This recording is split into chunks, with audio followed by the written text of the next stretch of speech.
Bonjour chers élèves et bienvenue sur cette plateforme dédiée à l'enseignement à distance. Nous allons entamer le 3e module qui consiste à étudier une nouvelle fantastique. Je vous propose comme exemple Le Chevalier double de Théophile Gautier. Donc à ce stade, nous sommes encore à la première séquence. Elle s'articulera autour de 3 activités: l'étude de texte, la langue et la production écrite. Nous allons commencer par l'activité de l'étude de texte et pour support, donc, on aura le premier passage de la nouvelle. Mais avant tout, nous allons commencer tout d'abord par présenter le genre fantastique, le distinguer du merveilleux. Ensuite, nous allons découvrir l'auteur et tout cela bien sûr dans le but de faciliter l'étude de cette œuvre.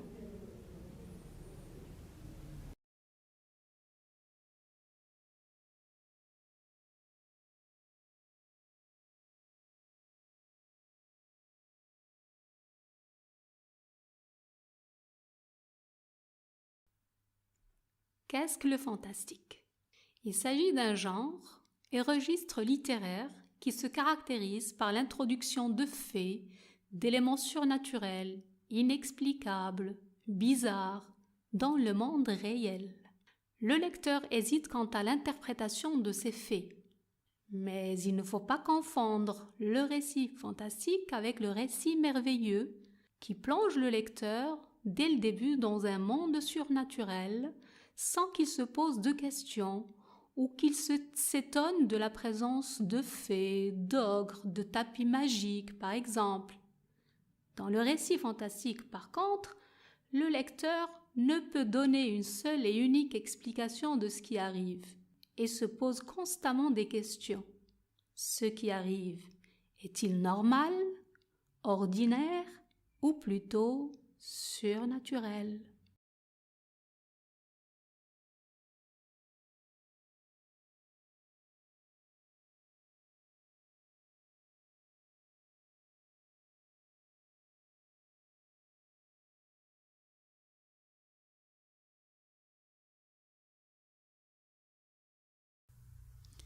Je vous rappelle que l'œuvre que nous étudions s'intitule Le Chevalier double. Et comme vous le voyez sur l'écran, c'est une nouvelle fantastique, parue en 1840. L'action a lieu dans un pays du Nord.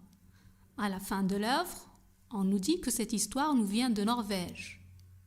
Pour les personnages, nous avons Oluf, qui est le personnage principal, c'est lui le chevalier double. Nous avons également Edwige, sa mère, le comte Lodbrog, son père, l'étranger, un maître chanteur, Brenda, la fiancée d'Oluf, et Lemire, un astrologue. Maintenant, nous passons à l'étude du premier passage. Je commence par une lecture de ce texte. Qui rend donc la blonde Edwige si triste? Que fait-elle assise à l'écart, le menton dans sa main et le coude au genou, plus morne que le désespoir, plus pâle que la statue d'albâtre qui pleure sur un tombeau? Du coin de sa paupière, une grosse larme roule sur le duvet de sa joue, une seule, mais qui ne tarit jamais, comme cette goutte d'eau qui sointe des voûtes du rocher et qui à la longue use le granit. Cette seule larme, en tombant sans relâche de ses yeux sur son cœur, l'a percé et traversé à jour. Edwige, blonde Edwige, ne croyez-vous plus à Jésus-Christ, le doux Sauveur? Doutez-vous de l'indulgence de la très sainte Vierge Marie? Pourquoi portez-vous sans cesse à votre flanc vos petites mains diaphanes, amaigries et fluettes comme celles des elfes et des Willy? Vous allez être mère, c'était votre plus cher vœu. Votre noble époux, le comte Lodbrog, a promis un autel d'argent massif, un ciboire d'or fin à l'église de Saint-Eutbert, si vous lui donniez un fils. Hélas, hélas, la pauvre Edwige a le cœur percé de cette glaive de la douleur. Un terrible secret pèse sur son âme. Voici des questions de compréhension globale. Lisez-les attentivement, puis cherchez-en la réponse.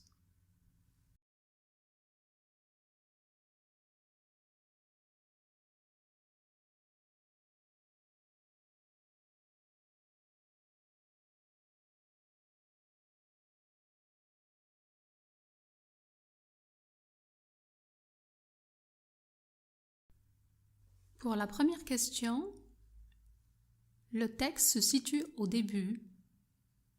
Il s'agit bien sûr de l'incipit de l'œuvre. Pour le type de ce texte, donc le passage contient de la description et de la narration. Mais ce qui domine, c'est plutôt la description. On dira alors que c'est un passage à dominante descriptive.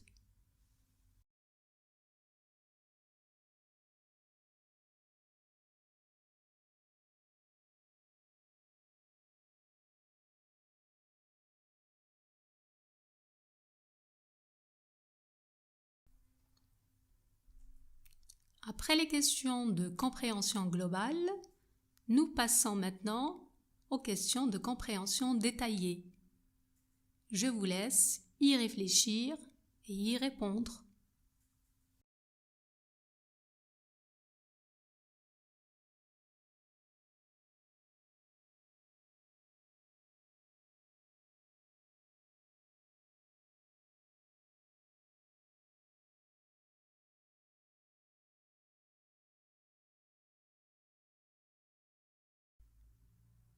Pour le personnage que l'on décrit dans ce passage, il s'agit d'Edwige.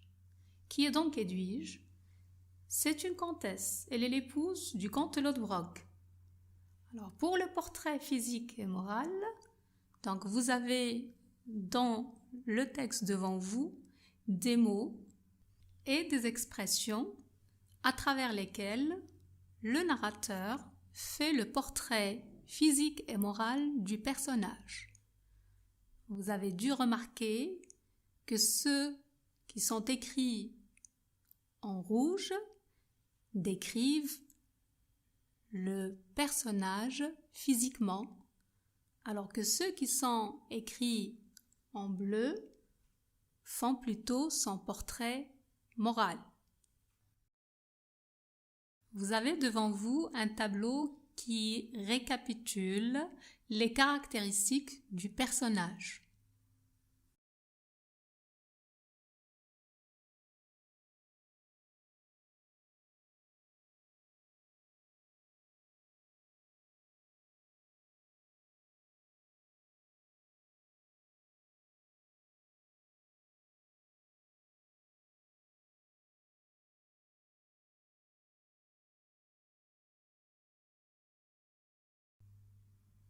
Nous enchaînons avec d'autres questions de compréhension détaillée.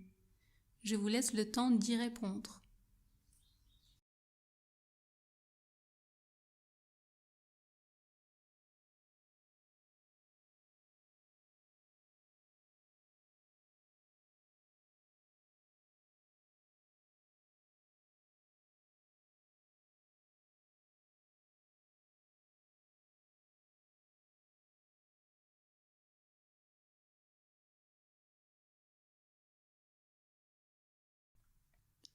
Pour le type de phrase employée dans le premier paragraphe, il s'agit de la phrase interrogative.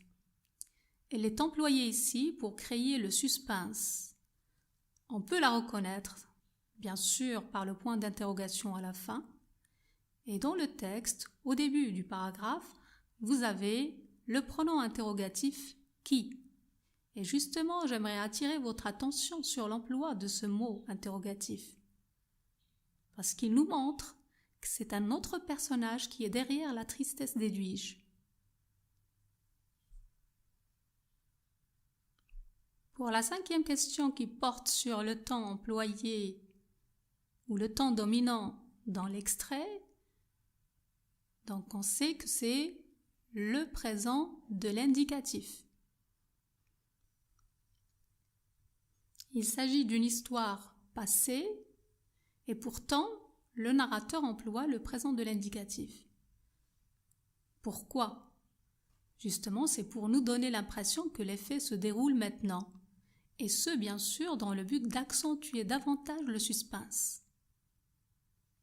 Pour la 6e question, vous avez dû remarquer que le narrateur fait référence à des personnages bibliques, des personnages de la religion chrétienne. Il s'agit bien évidemment de Jésus-Christ et la Sainte Vierge Marie. Pour la dernière question, les éléments qui concourent à créer un effet fantastique sont nombreux dans le texte. Nous allons en citer quelques-uns. Donc, il s'agit du suspense créé par l'emploi des interrogations, aussi l'évocation des personnages de la religion chrétienne et également l'évocation de créatures légendaires. Comme dans le texte, vous avez les elfes et les Willy. Vous trouverez plus d'informations sur ces personnages bibliques et mythologiques sur cette fiche culturelle que vous avez devant vous.